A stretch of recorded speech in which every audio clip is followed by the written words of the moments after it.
가톨릭 교회 교리서 3. 봉헌 생활 914. 복음적 권고의 서원으로 이루어지는 신부는 교회의 교계 구조와 관련되지는 않지만 분명히 교회의 생활과 성덕에 속한다. 복음적 권고와 봉헌 생활 915.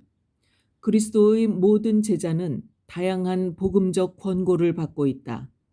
모든 신자는 완전한 사랑으로 부름받는다. 이 사랑은 봉헌 생활의 소명을 자유로이 받아들이는 사람들에게 하느님 나라를 위한 독신 생활의 정결, 청빈, 순명의 의무를 지운다. 교회가 인정하는 일정한 생활 신분에서 바로 이 복음적 권고의 서원이 하느님께 봉헌된 생활의 특징이다. 916. 이로써 봉헌 생활의 신분은 세례에 근거하며 하느님께 온전히 바쳐진 더욱 깊은 봉헌을 체험하는 생활 방식 가운데 하나로 드러나게 된다. 봉헌 생활을 통하여 그리스도 신자들은 성령의 감도 아래 그리스도를 더욱 가까이 따르기로 다짐하며 모든 것 위에 사랑하는 하느님께 자신을 봉헌하고 하느님 나라를 위해 봉사하는 애덕의 완성을 추구함으로써 교회에서 미래 세계의 영광을 예고하고 보여준다. 큰 나무, 많은 가지 917. 마치 하느님께서 심어 놓으신 씨앗에서 자라난 나무가 주님의 밭에서 놀랍게도 수없이 많은 가지가 뻗어나가듯 독수나 공동의 여러 생활 형태와 다양한 수도 가족들이 생겨나 회원들의 진보와 그리스도의 몸 전체의 선익에 이바지한다. 918. 맨 처음부터 교회에는 복음적 권고를 실천함으로써 더 자유롭게 그리스도를 따르고 더 가까이에서 그분을 본받고자 하여 각자 나름대로 하느님께 봉헌된 생활을 하는 남녀들이 있었다. 그들 가운데 많은 이는 성령의 영감을 받아 독수 생활을 하거나 수도 가족을 일으켰다. 교회는 그 권위로 이를 기꺼이 받아들이고 승인하였다. 919. 주교들은 성령께서 당신 교회에 맡기신 봉헌 생활의 새로운 은혜를 식별하려고 언제나 노력해야 한다. 봉헌 생활의 새로운 형태들을 승인하는 것은 사도좌에만 유보되어 있다. 은수 생활 920. 은수자들은 세 가지 복음적 권고를 언제나 공적으로 선서하지는 않지만 세속으로부터 더욱 철저하게 격리되어 고독의 침묵과 줄기찬 기도와 참회의 고행으로 하느님 찬미와 세상의 구원에 자기의 신명을 바친다. 921. 은수자들은 그리스도와 인격적 친교를 이루는 교회 신비의 내적 측면을 보여준다. 사람들에게 드러나지 않는 그들의 은수 생활은 주님을 침묵으로 선포하는 것이다. 은수자에게는 주님만이 모든 것이기에 주님께 자기네 삶을 바친다. 은수 생활이야말로 사막의 영적 싸움에서 십자가에 못 박히신 분의 영광을 찾아야 하는 특별한 소명이다. 봉헌된 동정녀들과 과부들 922. 사도시대부터 더욱 자유로운 마음과 몸과 정신으로 전적으로 주님과 일치하도록 부름을 받은 동정녀들과 과부들이 교회의 인정을 받아 하늘나라 때문에 평생 동정이나 정결의 신분으로 살아가겠다는 결단을 내렸다. 923. 그리스도를 더욱 가까이 따르려 거룩한 계획을 발언하는 동정녀들은 승인된 전례 예식에 따라서 교구장에 의하여 하느님께 봉헌되고 천주 성자 그리스도께 신비적으로 약혼되며 교회의 봉사에 헌신한다. 이 장엄한 예식으로 동정녀들은 봉헌된 사람이 되고 그리스도에 대한 교회의 사랑을 나타내는 초월적 표징이 되며 하늘의 저 신부와 내세 생활의 종말적인 표상이 된다. 924. 봉헌 생활의 다른 형식으로 사는 동정녀들의 회도 있는데 이들은 세속에 사는 여자로서 각자에게 주어진 은사와 고유한 신분에 따라 기도와 속죄, 형제들에 대한 봉사와 사도직에 종사한다. 봉헌된 동정녀들은 자기들의 계획을 더욱 충실하게 수행하기 위하여 단체를 만들 수 있다.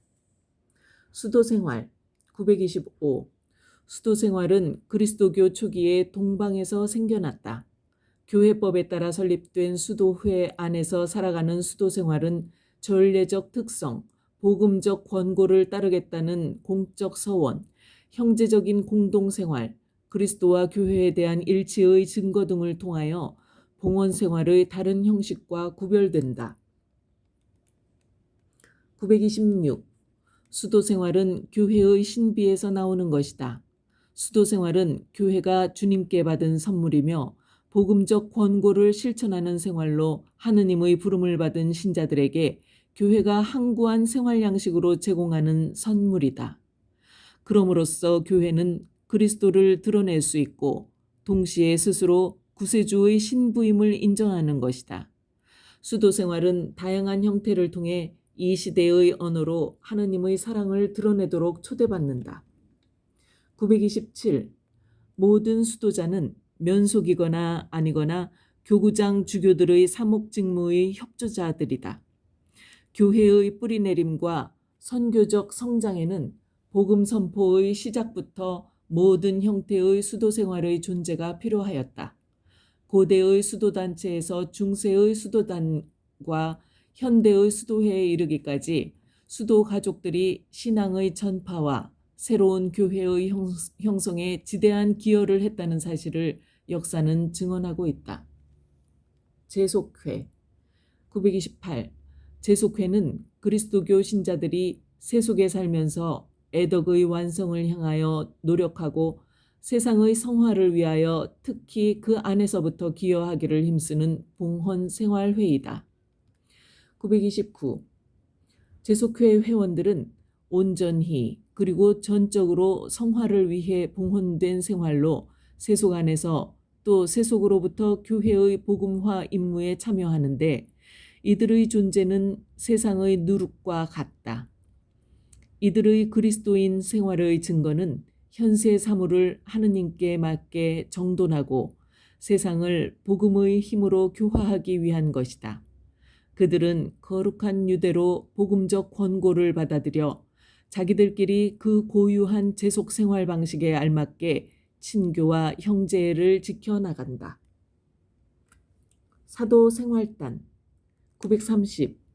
다양한 형태의 봉헌 생활 이외에 사도 생활단들도 있는데 그 회원들은 수도 서원 없이 그 단체의 고유한 사도적 목적을 추구하고 고유한 생활 방식에 따라 형제적 공동생활을 하면서 회헌을 준수하며 애덕의 완성을 향하여 정진한다. 이러한 단체들 가운데에는 그 회원들이 정해진 회헌에 따라 복음적 권고를 받아들이는 단체들도 있다. 봉헌생활과 선교, 오시는 왕을 선포함 931. 세례로서 이미 하느님께 봉헌된 사람은 지극히 사랑하는 하느님께 자신을 내맡김으로써 더욱 그분께 봉사하고 교회의 선익을 위해 자신을 바친다. 교회는 봉헌생활의 신분을 통하여 그리스도를 나타내고 성령께서 어떻게 교회 안에서 기묘하게 활동하시는지를 보여준다. 그러므로 복음적 권고를 따르기로 서원한 사람들은 우선 그들의 봉헌을 실천할 사명을 지닌다.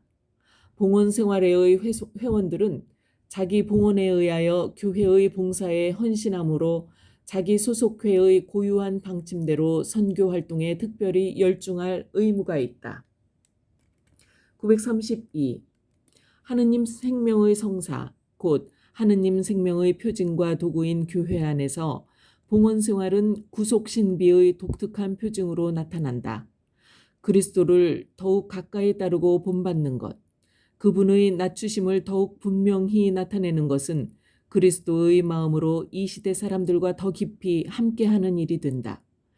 이 더 좁은 길에 들어서 있는 사람들은 자신의 표양으로 형제들을 자극하고 참 행복의 정신이 아니고서는 세상을 변혁시킬 수도 없고 하느님께 봉헌할 수도 없다는 사실을 자기 신분으로 빛나는 뛰어난 증거로 보여주는 것이다. 933. 비록 이러한 증거가 수도자 신분에서처럼 공적이건 사적이건 아니면 숨겨진 것일지라도 그리스도의 오심은 봉헌된 모든 사람의 삶의 원천과 방향이 된다. 하느님의 백성은 여기에 영속하는 나라가 없어 미래의 나라를 찾아야 하므로 수도자 신분은 또한 이미 이 세상에 있는 천상보화를 모든 신자에게 보여주고 그리스도의 구원으로 얻은 새롭고 영원한 생명의 증거를 드러내며 미래의 부활과 하늘나라의 영광을 예고하여 준다. 간추림 934. 하느님의 제정으로 그리스도교 신자들 중에는 교회 안의 거룩한 교역자들이 있는데 이들을 법에서 성직자들이라고 부르고 그 외의 신자들은 평신도들이라고 부른다. 그리고 이 양편 사람들 가운데 복음적 권고를 따르겠다고 선서하여 자신을 하느님께 봉헌하고 그로써 교회의 사명에 이바지하는 이들도 있다. 935. 그리스도께서는 신앙을 선포하고 하느님 나라를 세우도록 사도들과 그 후계자들을 보내시며 그들에게 당신 사명에 참여하게 하신다. 그들은 그분의 대리자로서 활동할 권한을 그리스도께 받는다. 936. 주님께서는 베드로를 당신 교회의 보이는 초석으로 삼으셨으며 그에게 교회의 열쇠를 맡기셨다. 베드로의 후계자인 로마 교회의 주교는 주교단의 으뜸이고 그리스도의 대리이며 이 세상 보편 교회의 목자이다. 937. 교황은 하느님께서 제정하신 대로 영혼들을 보살필 때에 완전하고 직접적이며 보편적인 최고 권한을 가진다. 938. 성령께서 세우신 주교들은 사도들의 후계자이다. 각 주교들은 자기 개별 교회 안에서 일치의 가시적인 근원과 토대가 된다. 939. 주교들은 협력자인 사제들과 부제들의 도움을 받아 신앙을 올바르게 가르칠 임무와 하느님에 대한 예배, 특히 성찬례를 집전할 임무, 참 목자로서 자기가 맡은 교회를 다스릴 임무를 띈다. 교황과 더불어 교황 아래서 모든 교회에 대해 관심을 기울이는 것도 그들의 임무이다. 940. 세상 한가운데에서 세속일을 하며 살아가는 것이 평신도의 신분이므로 바로 평신도들은 그리스도인 정신으로 불타올라 마치 누룩처럼 세상에서 사도직을 수행하도록 하느님께 부름받았다. 941. 평신도들은 그리스도의 사제직에 참여한다. 그들은 더욱더 그리스도와 결합되어 개인적, 가정적, 사회적, 교회적 삶의 모든 차원에서 세례와 견진의 은총을 펼치고 이로써 모든 신자가 받은 성덕의 소명을 실현한다. 942. 평신도들은 그들의 예언자직으로 인해 인간 사회 한복판에서 그리스도의 증인이 되도록 부름받고 있다. 943. 평신도들은 그들의 왕직으로 인해 자기 희생과 거룩한 생활을 통하여 자신과 세상에서 죄의 지배를 물리칠 능력을 가진다. 944. 하느님께 봉헌된 생활은 교회의 인정을 받은 항구한 생활 양식으로 청빈과 정결과 승명의 복음적 권고를 따르기로 하는 공적 선서로 특징지어진다. 945. 세례로서 이미 하느님께 봉헌되어 지극히 사랑하는 하느님께 자신을 내맡긴 사람은 봉헌 생활의 신분 안에서 하느님에 대한 봉사와 교회의 선익에 더욱 헌신하게 된다. 찬미 예수님.